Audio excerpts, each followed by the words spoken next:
우리들에게 주시는 하나님의 말씀 누가복음 17장 11절에서 19절 말씀입니다.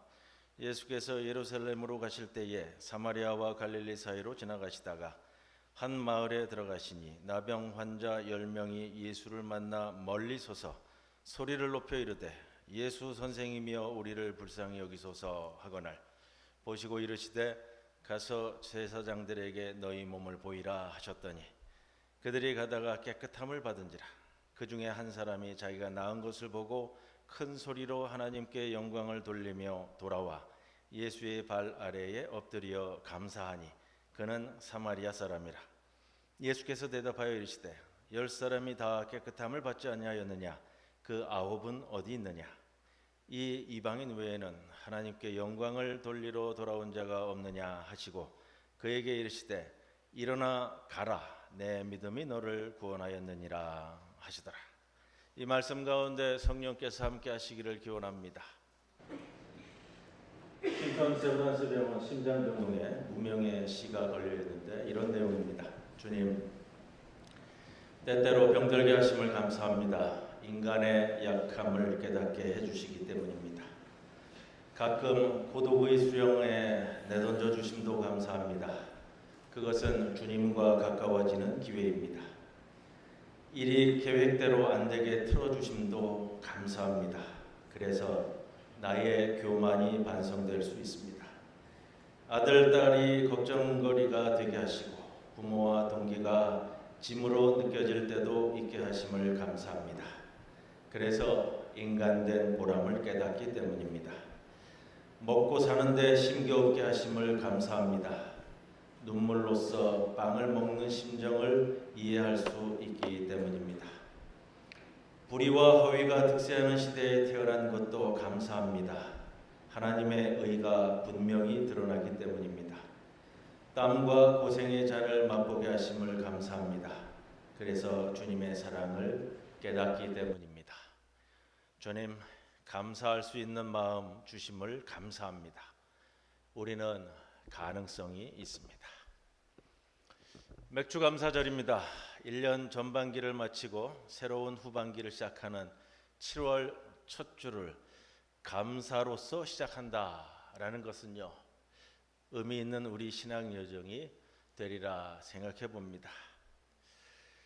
감사절입니다. 감사절이 올 때마다 제가 여러 가지 주제로 말씀을 전했습니다. 감사는 능력이다. 감사는 품성이다. 또 감사하라는 말씀은 우리들에게 주시는 명령이다. 이런 말씀을 전했는데요. 여러분에게 다가가는 감사의 말씀은 무엇인지, 또 여러분, 나는 감사에 대해서 어떻게 정의 내리고 있는지 한번 생각해 봤으면 좋겠습니다. 감사가 나오기 힘든 사람이 있어요. 감사할 줄 모르는 사람.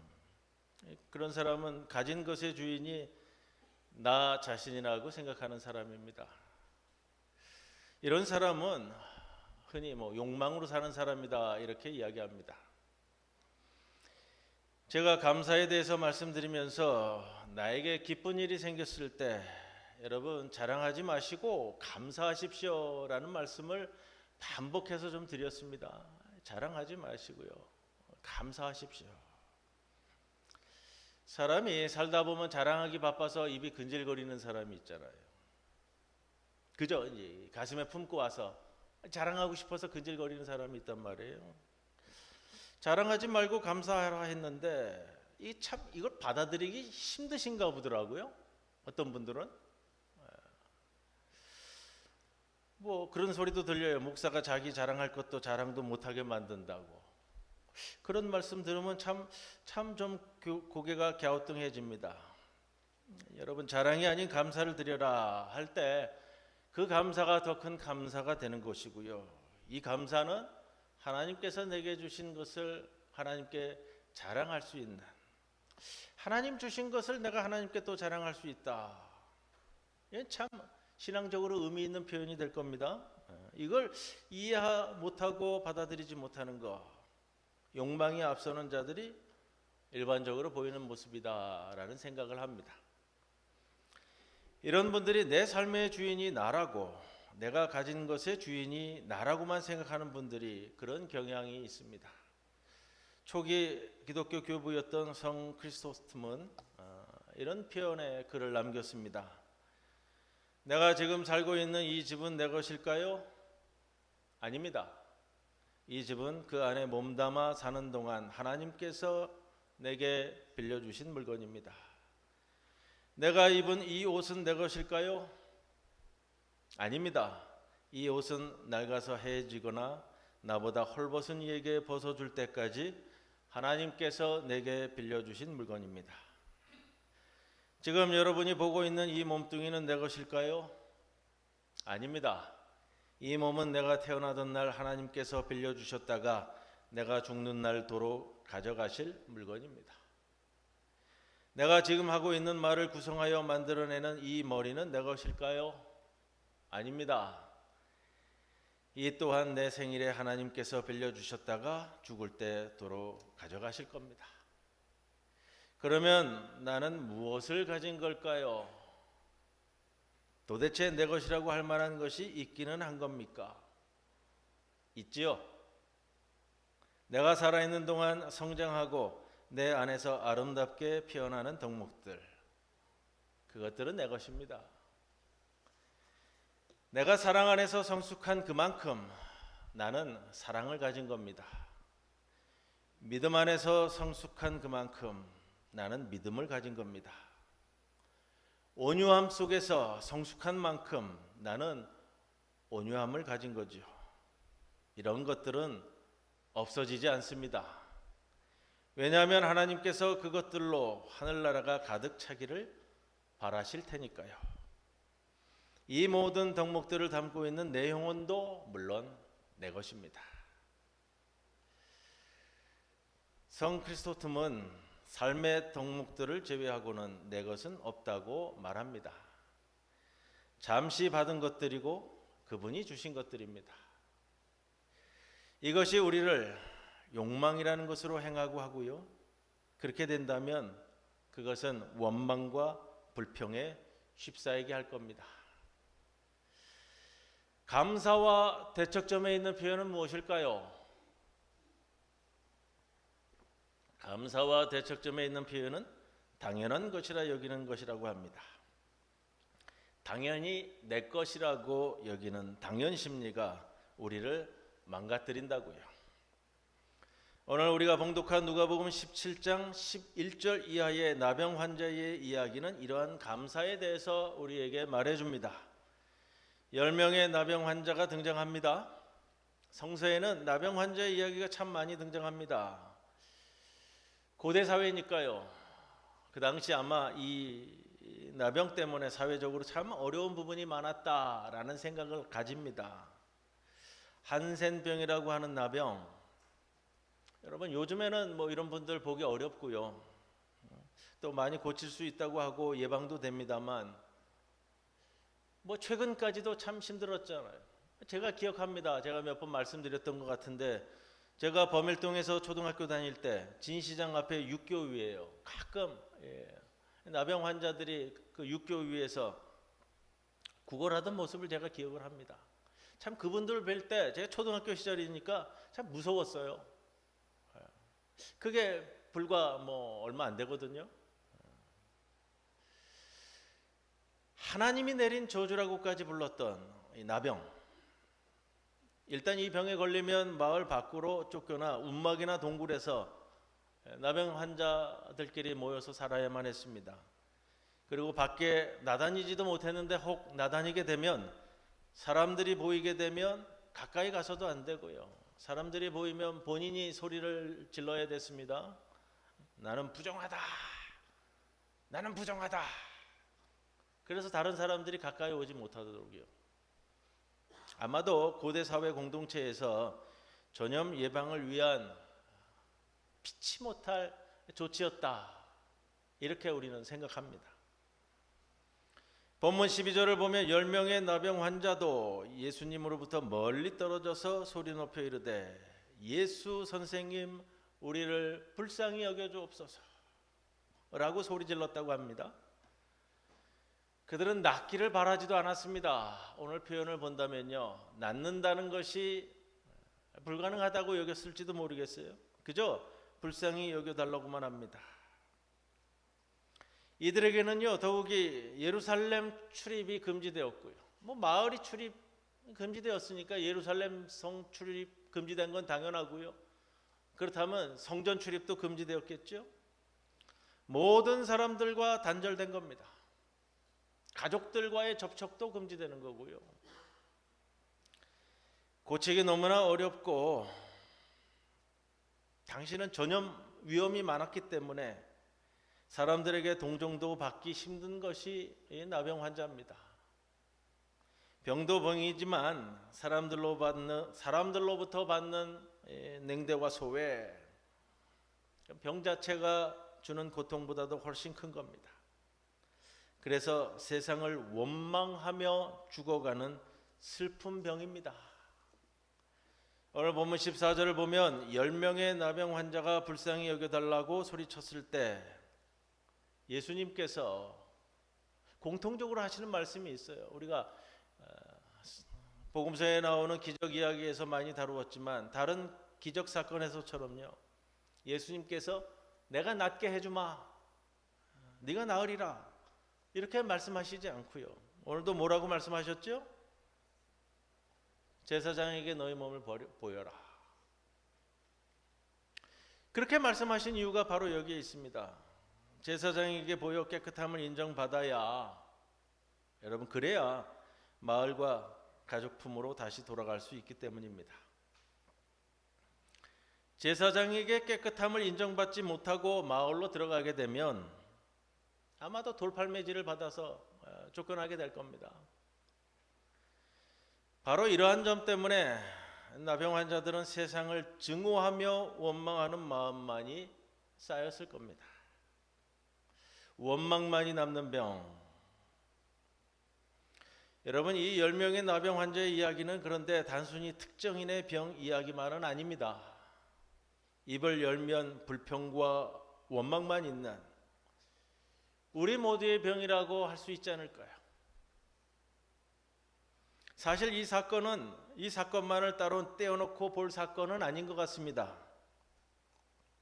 17장 본문 5절에서부터 이어진 사건인데, 5절에서 제자들이 예수님께 우리에게 믿음을 더하여 주십시오 라고 믿음을 구하는 이야기가 시작됩니다.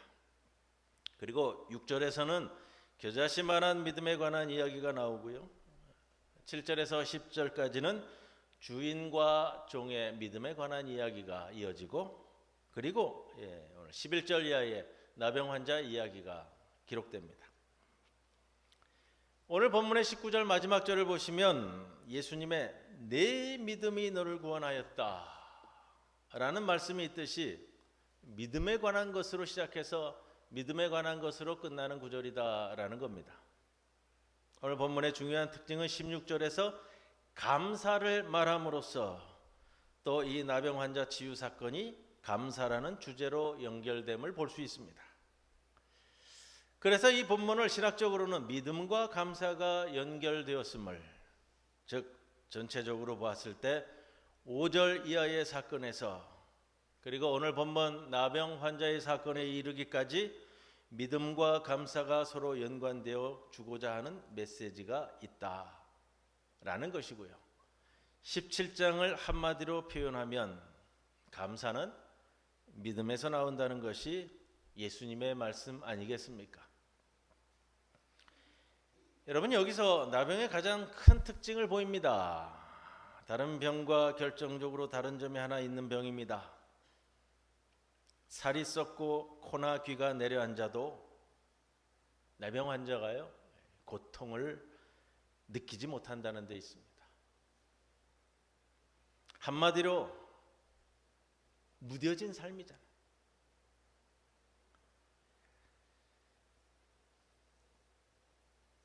그렇게 감동과 감사가 없는 삶, 증오와 원망으로 제 살이 썩어져 가는데도 그 증오와 원망의 죄에 대한 통증이 없는 사람을 말하고 있는 것은 아닐까요?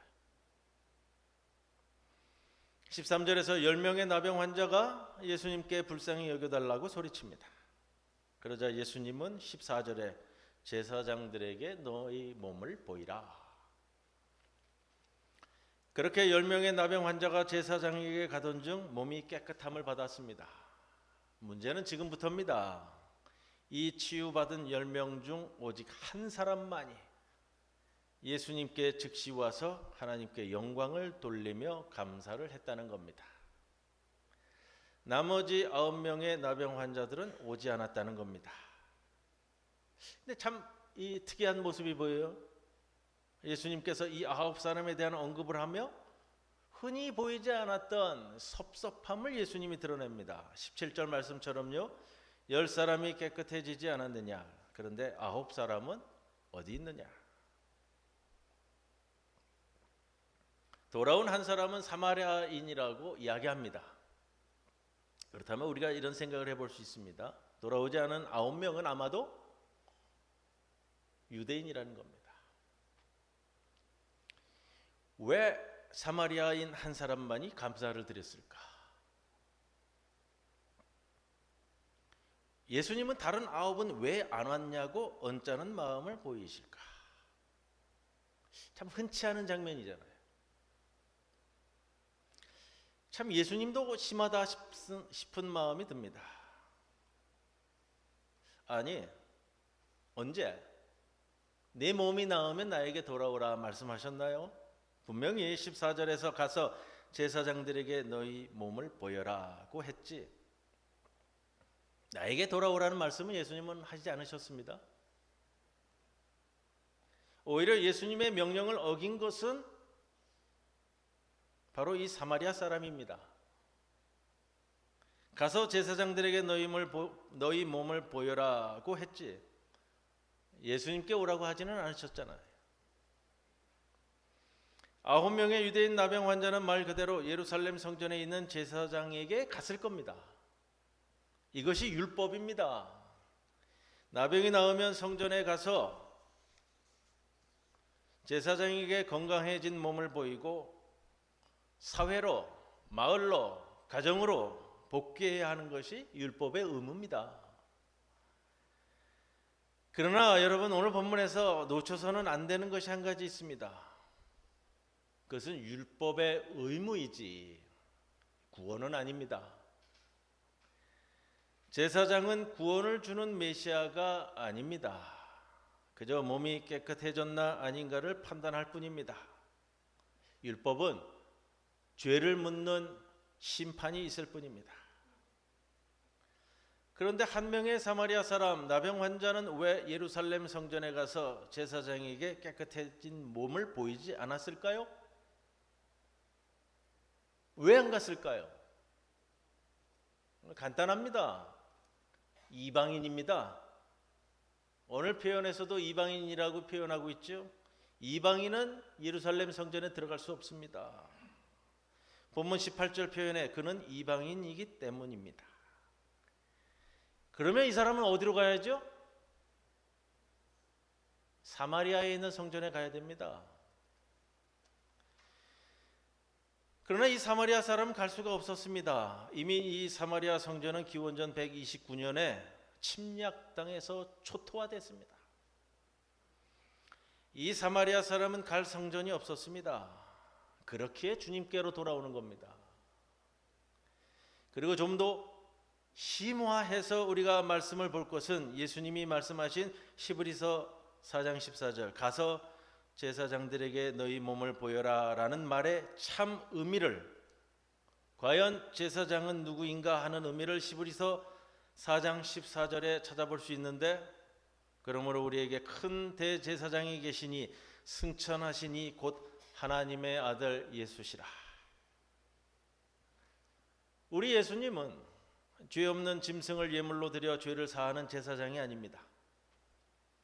자신이 친히 제물이 되어 우리를 구원해 주신 예수 그리스도만이 영원한 대제사장이라는 겁니다. 그렇기에 참 제사장에게 달려오는 것이 이 사마리아 사람입니다. 그리고 가야 될 성전은 어디입니까? 요한복음 2장 19절에 예수께서 그들에게 말씀하셨다. 이 성전을 허물어라. 그러면 내가 사흘 만에 다시 세우겠다. 그러자 유대 사람들이 말하였다. 이 성전을 짓는 데 46해나 걸렸는데 이것을 사흘 만에 세우시겠다고요? 그러나 예수께서 성전이라고 하신 것은 자기 몸을 두고 하신 말씀이었다. 참 성전이 예수님 자신이었습니다. 참 성전은 병자와 이방인 들어갈 수 없는 성전이 아니라 모두가 들어가 구원받을 수 있는 곳이기 때문입니다. 예루살렘 성전이 당연히 자기 성전이라고 여기며 갔던 9명의 유대인 나병 환자는 율법의 의무를 충실히 지켜 자기네 제사장에게 자기네 몸을 보이고 다시 유대인 공동체로 복귀했을 겁니다. 그러나 그곳은 율법의 의무를 따라 한 것뿐입니다. 제사장과 예루살렘 성전은 그의 깨끗해진 몸을 확인했을 뿐입니다. 구원과는 다른 문제라는 겁니다. 그러나 갈 성전이 없었던 한 사마리아 사람은 자신을 구원한 참 성전, 영원한 대제사장이신 예수님께로 갑니다. 그가 이방인이건 누구건 차별 없이 불쌍히 여기시고 구원하신 예수님께로 간다는 겁니다. 본문 15절 이하는 이렇게 말합니다. 그런데 그들 가운데 한 사람은 자기의 병이 나은 것을 보고 큰 소리로 하나님께 영광을 돌리면서 되돌아와서 예수의 발 앞에 엎드려 감사드렸다. 그런데 그는 사마리아 사람이었다. 비로소 참 성전을 찾아왔습니다. 그는 비로소 영원한 대제사장을 만났다는 겁니다. 그리고 그의 고백은 무엇이죠? 감사였습니다. 은총에 대한 깨달음입니다. 주님은 그에게 19절 마지막에서 이렇게 말씀하십니다. 일어나서 가거라. 네 믿음이 너를 구원하였다. 일어나서 가거라. 여러분, 일어난다는 표현은 복음서에서 무슨 의미라고 말씀드렸죠? 기억하셔야 되는데, 복음서에서 일어나라는 말은 무슨 말이에요? 부활을 의미한다고 말씀드렸잖아요. 다 잊어버리셨어요? 그냥 웃고만 계십니다. 가거라는요, 살다, 행하다라는 표현이에요. 그럼 일어나서 가거라는 무슨 표현이에요? 나병에서 나은 사마리아인에게 부활의 삶을 살아라, 거듭난 삶을 살아라, 이 표현이잖아요. 감사할 때 비로소 우리는 하늘로 들려지는 부활의 삶을 살 수 있다는 말입니다. 여러분, 감사는 사람이 할 수 있는 유일한 하늘의 소리예요. 그렇게 주님이 말씀하십니다. 감사하는 자에게 주신 말씀이 이거잖아요. 네 믿음이 너를 구원했다. 예수님은요, 복음서에서 내가 너를 낫게 하리라라는 표현을 쓰신 적이 한 번도 나오지 않아요. 우리가 병자 치유 사건에서는 항상 이 말이 반복되잖아요. 네 믿음이 너를 낫게 하리라. 내 믿음이 너를 구원하였다. 믿음은 감사할 때 비로소 믿음이라는 거예요. 그리고 그 믿음만이 나를 구원한다는 거예요. 감사 없는 구원은 없다는 말입니다. 감사는 조건이 아니라 품성이고요. 인간을 창조하실 때 우리에게 주신 인간됨 바로 그 자체예요. 바로 그 감사의 사람됨이 자신을 구원하는 거예요. 감사는 사람이 이르러야 할 하나님의 은총에 대한 깨달음입니다. 오늘 맥주 감사 주일이죠. 앞에서 말씀드렸듯이 여러분 1년의 절반을 마치고 또 새롭게 1년의 절반을 시작하는 이 시기, 이 맥주 감사절에 대한 표현은 여러 가지 얘기가 나와요. 이 맥주 감사절을 한국 교회가 드리는 것이 맞느냐, 어떠느냐? 구약 성서에 나오는 초실절이 맥주 감사절로 대체하는 게 뭐 맞느냐? 여러 가지 얘기하지만 다 접어두고 여러분. 제가 이번 그 맥주 감사절을 준비하면서도 여러 가지 자료들을 보고 하면서 다 접어두고요. 뭐 맞느냐 이게 다 접어두고 한 해의 절반을 마치고 한 해의 절반을 다시 시작할 때 우리가 감사로 시작한다. 이거 참 우리 신앙 여정에 의미 있는 주일이다라는 말씀을 드리고 싶고요. 여러분도 이 감사에 대한 이야기, 감사에 대한 말씀을 좀 잘 성찰하셨으면 좋겠어요. 오늘 맥주 감사주일입니다. 맥주 감사절을 보내면서 우리의 삶 전부가 감사로 되어 있음을 깨닫기를 바라고요. 그 감사의 사람됨이 바로 세워질 때 그 감사의 믿음이 여러분을 구원할 것입니다. 오늘의 감사에 대한 말씀이 우리를 구원하게 하는 믿음에 이르기를 주님의 이름으로 간절히 축원을 드립니다. 고마우신 아버지 하나님, 우리로 감사하게 하여 주시옵소서. 감사는 믿음이오니 또 우리의 믿음은 감사이오니 주님께 드리는 감사로서 우리의 믿음을 증명하는 주의 백성들 되게 하옵소서. 예수님의 이름으로 기도드리옵나이다. 아멘.